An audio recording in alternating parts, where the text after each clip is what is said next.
ගණන හැම පේපර් එකකම වගේ තියෙනවා. ඒවා ලේසි වරද්ද ගන්න බැහැ. හරිද? පාට එක අමාරු නම් දැන් මම කියලා දෙන ටෙක්නික් එකට පොඩ්ඩක් අල්ලගන්න බලන්න. ඊට පස්සේ මොකද කරන්නේ? එක ගානක් බැලුවා ටෙක්නික් එක අල්ලගත්තා. දැන් මේක 2021 නේ. මේක 2021 නේ. ඊට පස්සේ 2022ට යනවා. ඒකේ තියෙන සාන්ද්‍රණ ගණන් ටික හදනවා. ඊට පස්සේ 23ට යනවා. ඊට පස්සේ තියෙන 24ටද? 24 24ට ඊට පස්සේ යන්නේ. කියන්නේ 24ටද? නෑ. ඊට පස්සේ යන්න ඕන 20ටයි 19ටයි එතනින් උඩට යනවා වගේ හදන්න. ඔන්න ඒ විදිහට තමයි ගණන් ටික හදන්නේ. කොහෙන් හරි වා දකින ගානක් අල්ලගන්න. ඒ වගේ සමානව තියෙන ගණන් ටික හදාගෙන යන්න. පැහැදිලිනේ? හරි. අපි බලමු සාන්ද්‍රණය ඝන ඩෙසිමීටරයට මවුල එකක් වන සෝඩියම් ක්ලෝරයිඩ්. සෝඩියම් ක්ලෝරයිඩ් කියන්නේ NaCl. NaCl තියෙනවා. සාන්ද්‍රණය ඝන ඩෙසිමීටරයට මවුල 1යිලු. ඝන ඩෙසිමීටරයට මවුල 1යිලු ඔන්න වගේ එකක් තියෙනවා. Sodium chloride. හරි. පැහැදිලිද? හරි. ඊට පස්සේ කියන්නේ මොකක්ද? ද්‍රාවන ඝන සෙන්ටිමීටර් 100ක අඩංගු NaCl ස්කන්ධය. දැන් මෙහෙමනේ. මේ මවුල එකක් තියෙන්නේ ඝන ඩෙසිමීටර් එකක. ඝන ඩෙසිමීටර් එකක තමයි මේ මවුල එකක් තියෙන්නේ. පැහැදිලිද? ඝන ඩෙසිමීටර් එකක් කියලා කියන්නේ ඝන සෙන්ටිමීටර වලින් ගත්තොත් ඝන සෙන්ටිමීටර 1000යි. ඔන්න ඕක තමයි ඔයගෙන් චෙක් කරලා තියෙන්නේ මෙන්න මෙතනදී. හොඳයි වෙන දේවල් ටික සාමාන්‍ය විදිහට තමයි වෙන්නේ. දැන් අපි අහන්නේ ඝන සෙන්ටිමීටර 100කනේ. එහෙනම් ඝන සෙන්ටිමීටර 100ක මවුල කීයක් තියෙනවද?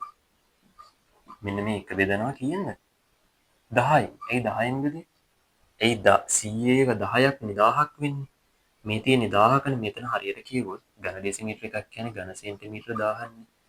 වෙන විදිහට කිව්වොත් ඝන සෙන්ටිමීටර එකක මවුල මෙච්චර. එහෙනම් ඝන සෙන්ටිමීටර 100ක මවුල 1 බෙදනවා 10යි. එතන මවුල එනවා 0.1. එතකොට ටික සාමාන්‍යයි. මොකද්ද සාමාන්‍ය? සමීකරණයට දාලා හදලා යන්න තියෙන්නේ. මම මේක මේ පැත්තෙන් ලියන්නම් මේක මකලා. මට තේරෙනවා නම් මම හිතන තේරෙනවා ටික. මෙතනින් යට හදාගෙන යන්න. මම මේ ටික ලියන. හරි. දැන් අපෙන් අහන්නේ NaCl ස්කන්ධයනේ. NaCl ස්කන්ධය. හරි. NaCl. දැන් සෝඩියම් කියලා කියන්නේ කීයද? 23යි. ක්ලෝරින් කියලා කියන්නේ 35.5යි. හරි.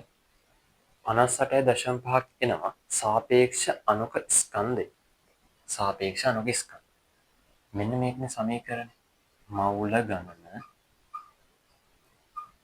ගණන සමානයි ස්කන්ධය. කියන දාලා මූලද්‍රව්‍ය ස්කන්ධය. ඒක තමයි අපි හොයන්නේ.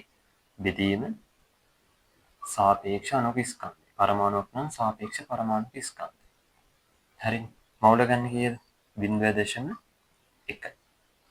මවුල ස්කන්ධය අපි දන්නේ නැහැ. එහෙනම් x කියලා මම දාගන්නවා. සාපේක්ෂ අණුක ස්කන්ධය 58.5යි.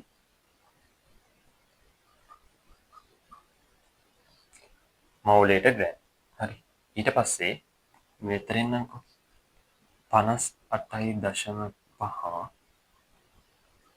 වැඩි කිරීමක් නෙවෙන්නේ දැන්.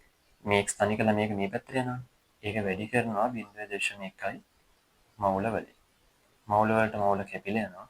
උත්තරේ එනවා ග්‍රෑම් වලින්. කීයද? 5.85 ග්‍රෑම්. අන්න ඔය තමයි උත්තරේ. උත්තරේ කීයද වෙන්නේ? උත්තරේ වෙන්නේ 3. 11ට වෙන්නේ 3.